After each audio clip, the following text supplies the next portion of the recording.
રાજુના લગ્ન લગભગ 1 વર્ષ પહેલાં રેખા સાથે થયા હતા. રાજુ સાથે લગ્ન કર્યા બાદ તે તેની સાથે મુંબઈ આવી ગઈ.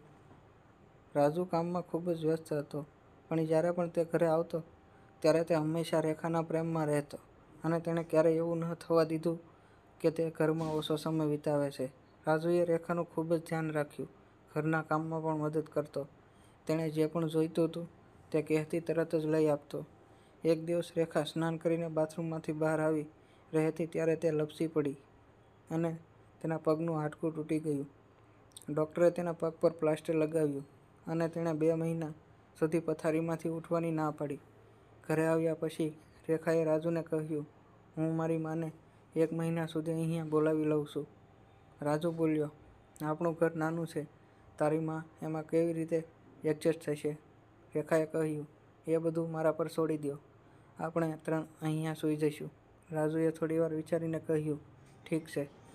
થોડા દિવસોમાં રેખાની માં રાજુના ઘરે આવી. રાત્રે ત્રણે જમીન પર પથારી તેના પર સૂઈ ગયા.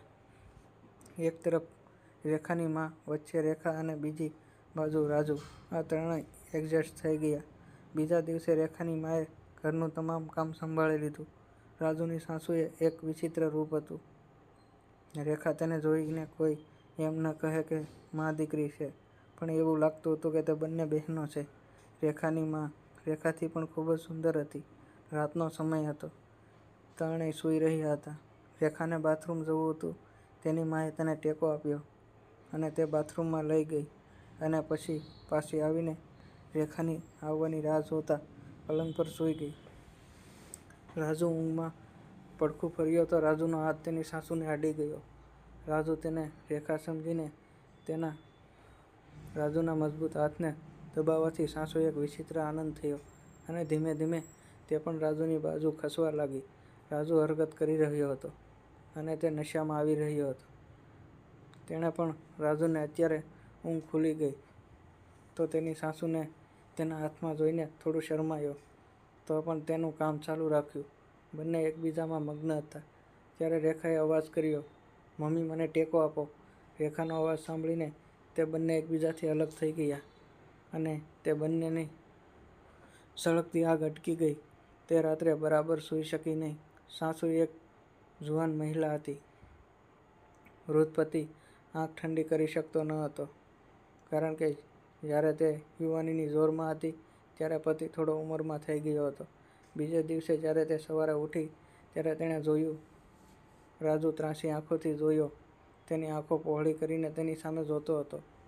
તે રાજુને નાસ્તો ખૂબ જ પ્રેમ સાથે આપી રહી હતી. બંનેની આંખો એકબીજા સાથે વાતો કરી રહ્યા હતા અને બંને મળવાની તક શોધી રહ્યા હતા.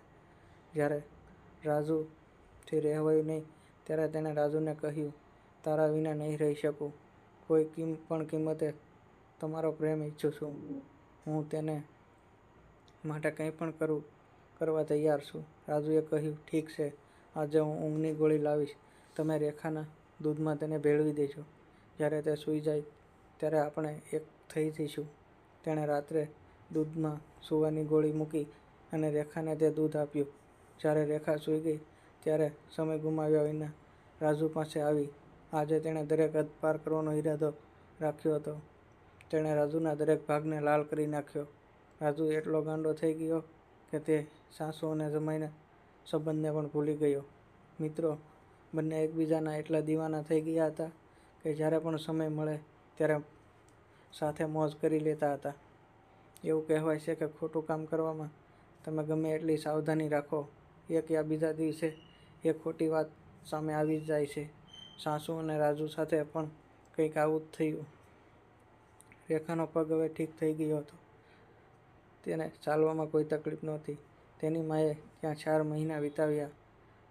હવે તેને ત્યાંથી જવાનું મન નહોતું થતું. એક દિવસ રેખાએ પૂછ્યું, મમ્મી, હું તારી ટિકિટ લઈ લઉં, તારો ક્યારે જવાનો ઈરાદો છે? પપ્પા પણ એકલા છે. તેની માએ કહ્યું, શું તું મને તારા ઘરમાંથી ભગાડવા માંગે છે? જ્યાં સુધી હું બિલકુલ સાજી ન થઈ જાઉં ત્યાં સુધી હું તને છોડીને નહીં જાઉં. રેખાએ કહ્યું, હું હવે ઠીક છું. ચાલી પણ શકું છું. આના પર તેની માએ કહ્યું, ઠીક છે, પણ તે રાજુને છોડવા માંગતી ન હતી. આ 4 મહિનામાં રાજુએ તેને જે આનંદ આપ્યો હતો તે તેને ગુમાવવા માંગતી નહોતી. રાજુએ તેને પ્રેમથી કોતરીને તેને નવી સુગંધથી ભરી દીધી હતી.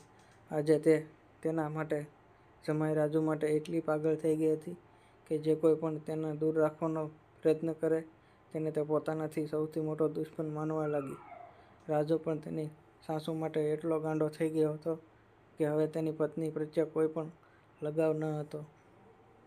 તે તેની સાસુ માટે પાગલ હતો. સાંજ પડી ગઈ હતી. ધીમો ધીમો વરસાદ વરસી રહ્યો હતો. રાજુ ભીંજાઈ ગયો હતો. આજે તે કામ પરથી વહેલો ઘરે આવ્યો હતો. તેણે ઘરની ડોરબેલ વગાડી. સામે સાસુ ઊભી હતી. તેના વાળ વિખરાયેલા હતા. તેણે રાજુ તરફ હસતો ચહેરો ફેરવ્યો કે તરત જ રાજુ પાગલની જેમ તેને જોઈ રહ્યો હતો અને બોલ્યો, વાહ, શું નજારો છે! જાણે વાદળમાંથી ચંદ્ર ફૂટી ગયો હોય. રાજુ અંદર આવ્યો અને તેના કપડાં સાવ ભીના થઈ ગયા હતા.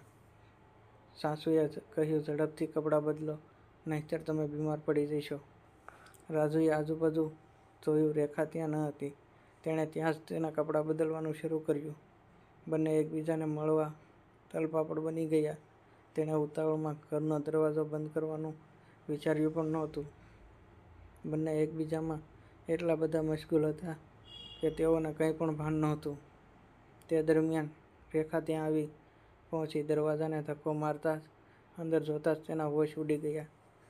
રેખાએ તેની માને બૂમ પાડી, તમને મારું જ ઘર મળ્યું હતું આ બધું કરવા?